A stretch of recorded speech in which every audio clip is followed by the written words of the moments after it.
Well, hello. So I thought the take-up could be, I mean, we talk about dictatorship, but we also censorship you guys would like to talk about. And I find that censorship is sort of something waving. We know that we have censorship in Russia and China, but we also see that there's now really extreme censorship in Poland, and you know, they had voting in Switzerland about whether they should public service. In Israel, they have closed down their public service TV station, and you know, when they do that, it's kind of a slicing into censorship and controlling the media. So I was just wanted to ask, I don't know even who I should start, but maybe you, Nagieb, do you think that we will have more censorship, and do you think it will be more difficult to have equal access to information? In that sense, you know, the way that you are talking about it, with the public service TV stations being shut down, or for example, like in Denmark, you get less money for public service TV stations. For example, we have DR. They've cut down DR with 20%, the budget of DR, which is the fifth, and that's quite an amount. And officially, the government is not saying that it's because they are dissatisfied, like that's the reason. Is it because it's too expensive? But sometimes you get the impression that they're not so satisfied with the coverage, and they feel that, you know, the public service station is very biased. And I have a feeling. A lot of other journalists, filmmakers, they have this feeling that it's about more than just big budgets. It's actually about politicians not being happy about some of the things that are being told or screened on TV. I don't know what you think about it, Camilla. Well, I know that statistically censorship is on the rise. I think there's all these think tanks and analysts that are analyzing the levels of censorship, and they say that we're at the lowest level since 2006. I did a little research before today. It's not like I'm a walking encyclopedia on this, but I think we also need to maybe define what we mean when we talk about censorship, because one thing is censorship like you and I have experienced in our work, which is state censorship in countries where people risk their lives to speak truth to power. People disappear, people get beaten up, yourself included, and so forth. That's one type of censorship. And then there's the censorship we're discussing in our part of the world, where we're talking about self-censoring in public debates and things like that. I think it's interesting that with the dissemination of media, smartphones, and the sort of increasing interconnectivity, one would think that we would have sort of a media anarchy and everybody could speak truth to power, and that would sort of raise the level of freedom of expression universally and globally. But in fact, that's had the opposite consequence. Facebook, Google, smartphones. I mean, the more media makers, the more opinions that there are in the world, the more states seems to want to control us. So whether this, whether the dissemination of voices and spread of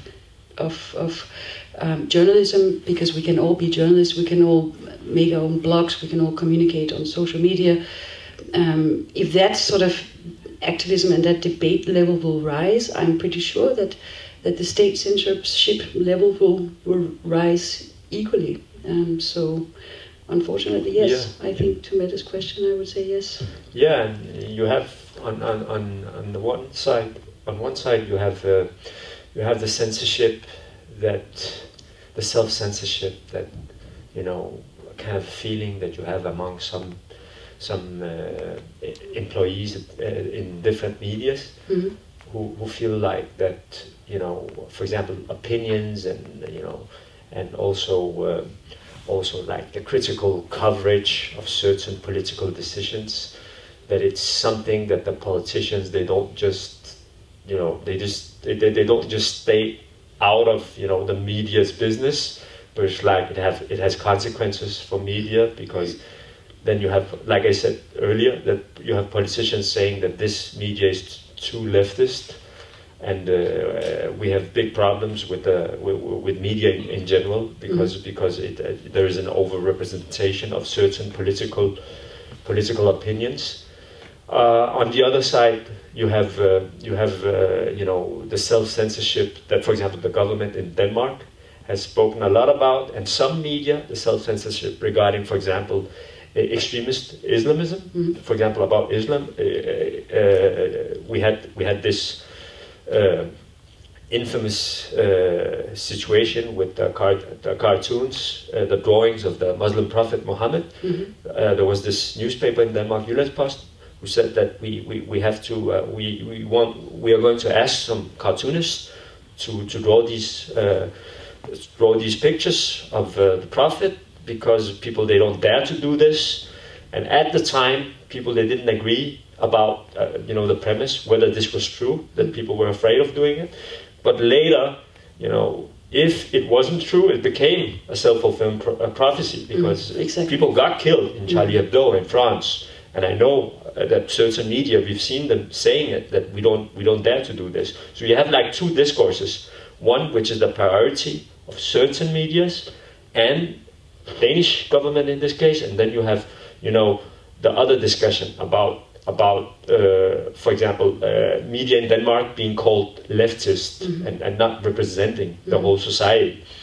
So, but I also wanted to ask you about a concrete situation you were in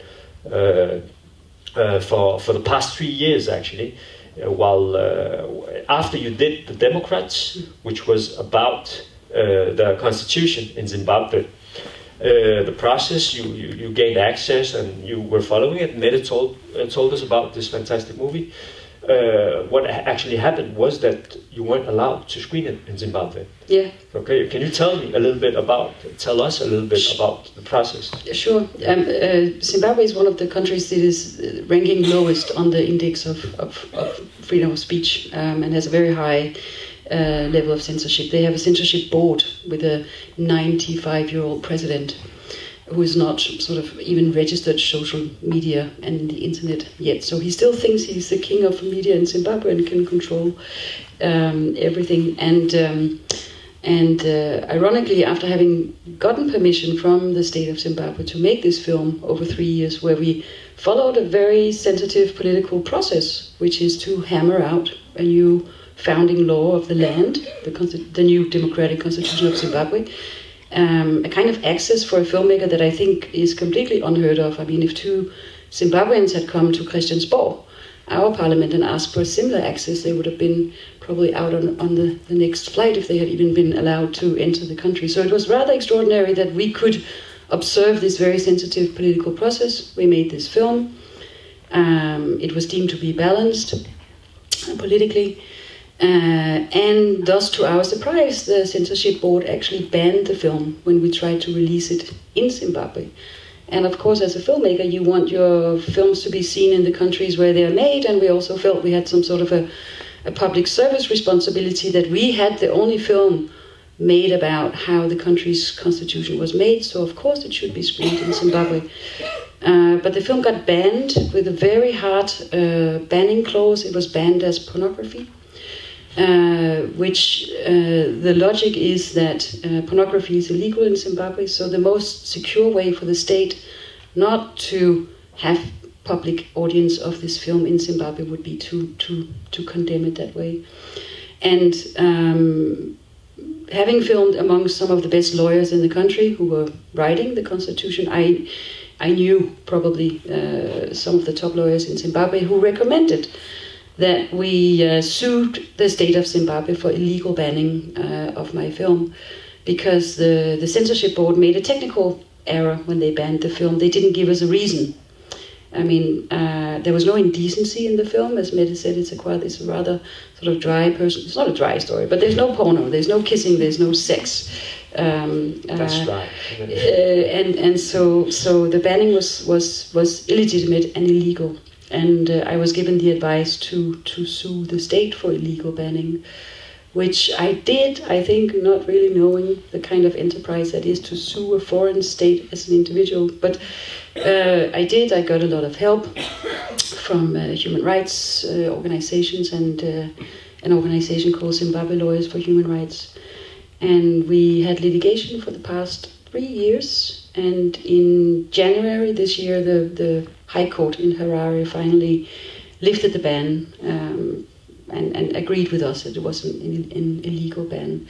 So in that sense, for me, censorship has been sort of a very real thing. It's, when I think about censorship, I don't think about self-censor. I mean, I do censor myself all the time, of course we do, and I'm aware of the European debate about self-censoring and censorship, etc. But for me, it's also a very physical thing that includes files and files of paperwork and lots of bureaucracy to sort of take this case through the Zimbabwean court system, and in the end succeed to lift the ban, which is a how can I say, it's not just a great thing for our film, it's also a great thing for filmmakers and journalists and artists and writers in Zimbabwe in general, because our case will create legal precedents, which means that the next time the censorship board bans a similar critical film, they can sort of point towards our case, and hopefully that will help them. That's fantastic that you kind of set up, you won a big battle which can benefit a lot of other filmmakers, journalists in the future. It was not so good for my filmmaking career, but that's another story. Yeah, but what about the process while filming? Because you had challenges, you had challenges back then too. It was not just after the film was finished. Sure. I mean, we pretty much got access to film everything that happened in the process. We weren't censored in that sense. Quite extraordinary. I think the people we were filming were so busy with their own political dramas that, within a year or so we became part of the furniture, and we didn't feel censored in that way. But we did end up with material that I then had to censor in the editing room. I mean, we did film things that I felt could put my protagonist and the people in the film in danger. And so some of the people who know the kind of material that we filmed over the 3 years still feels that we made sort of a watered down or watered out version of our film. And that is true. I mean, there's some really darling scenes of mine that I chose not to put in the film in consideration of the fact that the people who were bravely volunteering to be part of my documentary project should also have a life after the release of the film. So that's another, I haven't thought about that for a long time, but that's an interesting... I remember you telling me once about a situation where you were held back actually by security people, by the police. That's third. Yes, I was arrested in the airport for undermining state security. I mean, all sorts of weird things, of offending Mugabe, the former president of Zimbabwe. That's quite severe. That's physical censorship of my voice in a way. But when you mention that, I think actually, I feel embarrassed to talk about my single arrest in your company, Nagieb, because I know that if someone in the Danish film business has been in contact with law enforcement in more than please stamp my passport kind of way, it's you, my brave, I don't know if everybody knows here how brave you are as a filmmaker, Nagieb, and if you don't mind, I interrupt you and sort of turn to you. Sure. I know that you have sometimes, in your attempt to tell these very difficult stories and get access to war zones and areas that no other journalists go, have had to deal with authorities in not so pleasant ways. Is it something you would like to share? Yeah, sure. My recent experience was actually in Helmand in southern Afghanistan. It was actually one of, I would say, less severe experiences, because it was I was supposed to film in a Taliban-controlled area, and I actually I managed to get permission from the official Taliban. But when I arrived, the message hadn't been sent to them. They hadn't received the message, so they actually, after we had filmed for a couple of hours, they held us back and they questioned me, and they ended up imprisoning us for 24 hours. So that was like really stressing. And I was hoping that it wasn't a kidnapping, like a real kidnapping, because the Taliban, they also kidnap people. Mm-hmm. Because some people, they think that Taliban, they only kidnap people, but actually sometimes they arrest people only. And I was lucky only to be arrested, and I was released the day afterwards. And with a big blue eye. I saw. No, that was another incident. That was another incident. Okay. Yeah, this was my recent incident in Helmand. Okay. So I was released without them harming me. Okay. And I managed to get my footage with me. They didn't check the footage because they felt really embarrassed because they had some media. They have a media office that actually kind of yelled at them on the phone. But I had an experience end of 2015 because I was traveling into Syria and I wanted to cover the humanitarian situation in Aleppo, eastern Aleppo, in rebel-held area. And the problem was that Turkey had sealed the border. Turkey, they are not allowing people to cross the border, only with special permission from the Turkish authorities, and it's only certain media, like for example TRT, the national Turkish TV station, were allowed to do that. So the only way of traveling in is actually being smuggled in. And I had been smuggled in and out of Syria many times. But it got more and more difficult every year because there's also pressure on Turkey from the European Union because of the refugees and the threat from possible terrorists coming into Europe through Turkey. So I had to be smuggled in, and I felt that I was in my right to do it because the humanitarian catastrophe in rebel-held Syria, the plight, the obligation to cover it weighs more than an administrative Turkish law, which was about refugees and terrorism. But the problem, it ended up being a problem because I got caught while crossing the border, and the Turkish border guards, they beat me up, and they took a break from the beating, and I took my press card out and I continued saying that I was a journalist, but they continued to beat me actually. And it looked pretty bad. Yeah, it looked pretty bad, but fortunately, they were scared of the consequences for them, so they threw me into Syria so I could continue my work. So I would say that the beating was, it wouldn't, it's not necessary. It would have been great without it, but it was worth it. Because I managed to get in, film the stuff, and get out. But the problem is that because I criticized the Turkish authorities, I put up a picture of myself, my bruised face, on Twitter, and criticized the Turkish border guards. And I saw a lot of Syrians, NGOs, and journalists and civilians who had been beaten up. I saw them actually with bruises also on the other side. And so I criticized the border guards in general. And after that, I was told that I was not allowed to travel to Turkey for unlimited amount of time. So I'm banned from Turkey now. So this is a very sort of physical way of censoring people, to stop them in airports and ban their films and beat them up on borders. So you managed to get, into the country. What then when you leave with your footage? Yeah. Because obviously there's a reason why BBC or DR or Rasmus Tentholt is not sort of reporting from those locations. Yeah. So you get in and you do your story, and what happens then when you leave the country? What's the kind of tools of censoring you when you try to get your footage out? Do you carry it with you? Basically what I do is I make a copy of it. So I have at least two. Normally I have 3 copies on 3 different or 6 different hard disks. And I always leave a copy in the country. So if it gets confiscated, or if I lose my hard disks, then I can always try to get the backup from the country that I'm leaving. But talking about censorship, using Syria as a case, I'm traveling through Turkey, and the problem with Turkey is more their very harsh laws about entering and traveling to and from Syria. They're not so much interested in the content, unless the content is about the Kurds, because Turkey has a political and a military problem with the Kurdish groups. And I've heard from journalists who have been to the Kurdish areas that the police there, they would do whatever they can to confiscate the material.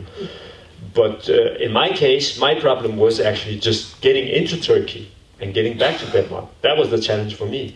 And because I was banned while I was inside Turkey, I had to be smuggled back into Turkey. and the trip was together with Syrian refugees. So I had to take the same route as the refugees, running up hills and running from border guards who were shooting in the air or maybe sometimes shooting at us.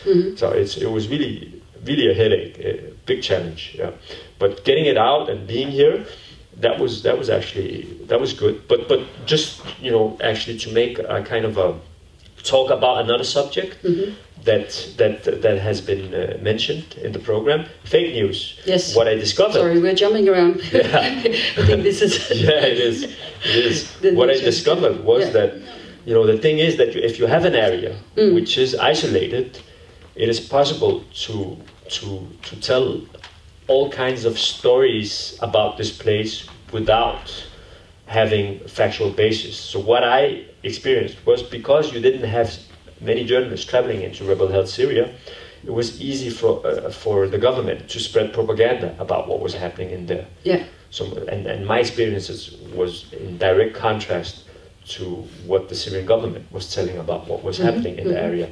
According to the Syrian government, the Russians and the Syrian regime were just bombing civilians. But what I experienced was a completely different story. Yes, yeah. Mette, have you become a grandmother? Is that why you're walking around like that? I'm sorry, I'm also lost the plot here. We just thought that the time is running out and we should do some Q&A. We are already, okay. Yeah, so quickly, so maybe we should expand. Didn't get through half of what we thought. No. So are there any questions or something you want to ask guys over here? Yes. I would love to know why especially you have made the documentary. I have seen for 3 years ago in April 12th. Okay. I would love to know why a Danish woman we want to make a documentary about Zimbabwe. Yeah, that's a good question. I don't know if it's a question. No, it is, and it's something that's. I think I just have to repeat. So the question is why does Camilla make a film in Zimbabwe as a Danish woman, and why maybe is it not Zimbabwean? No, but okay. No. Okay. No, but that's also a fair question. I mean, ideally it would have been a Zimbabwean storyteller who would have done that story. I'm interested in nation building, and I'm interested in, democracy sounds so fluffy, but I think when we discuss democracy, we often sort of talk about a Western definition of democracy, and we seem in the Western world to have this sort of one-size-fit-all definition of what a democracy should be like. And like Mugabe says in the film, democracy is a difficult proposition, because always the opposition wants more than it deserves. And so I felt, making a film about the writing of a democratic constitution, or in other words, to make a film about a democratic process in a country that was still run by former dictator Mugabe, was sort of a dream scenario for any filmmaker, because you want drama, you want some sort of an obstacle, and I thought of it as a complete mission impossible. And not only was it a democratic constitution or a democratization process that had to take place in an existing dictatorship, you also had two men representing the ruling party and the opposition who had to work this thing out together. So it was like plot structure number one, plot structure number two was sort of very obvious and interesting for me. And I guess as an anthropologist also, I find it interesting to tell more complex stories. And we pitched this film here at Copenhagen DOX some years ago, and people were so bored in our pitches when we said we wanted to make a film about a constitution-making process. So I started to pitch it as a body movie. Two men on a mission, how will it go? And so, I was both interested in the body story, but I'm also interested in telling difficult narratives on film. Thank you. Yeah, any other questions? So here? How do you prepare yourself going into a new place? How do you prepare yourself going into a new place? You say that you're aware of the political situation, and you might have that might be a point of departure for going there. But I also think, how about the language, for example, or the cultural codes? Or, yeah, there's a lot. If you're an anthropologist, you know how many details or levels you can address going into a place. What do you think or consider going on? Yeah. Well, you want to ask him? So, Nagieb, you want to answer that? Yeah, sure, I can do that. It takes like a lot of time to prepare yourself if you really want to have an in-depth knowledge and understanding of a certain problem, a conflict. I try to spend as much time as I can in these places, and before I go there, I try to use some really good, knowledgeable local people that I trust a lot, because now I'm talking specifically about areas with war or conflict. You know, as a journalist or a director, you can be hurt. You know, you can get killed, kidnapped. So you have to trust people not only professionally, because they have to know the places and the environment, but you also have to trust them as human beings. So you have to have both factors, and it takes time to know the persons. And it's always about not taking too many risks in the beginning, and get to know the environment. And the more you know the environment, the closer you can get to areas where it's more dangerous and risky.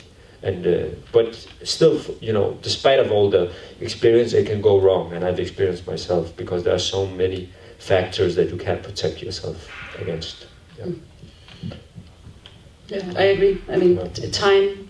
I think as an anthropologist, I've learned that you can't do these stories like a quick narrative. And we spent 3 years filming and 1.5 years editing, which in sort of even in a Danish creative documentary environment is a long time for one film about a little African nation that most people cannot place on the map. So it's sort of it's a huge investment. I mean, we call these films, I describe them as these sort of bumblebees, because if you just look at them financially from a producer's perspective, you know, it's just idiotic.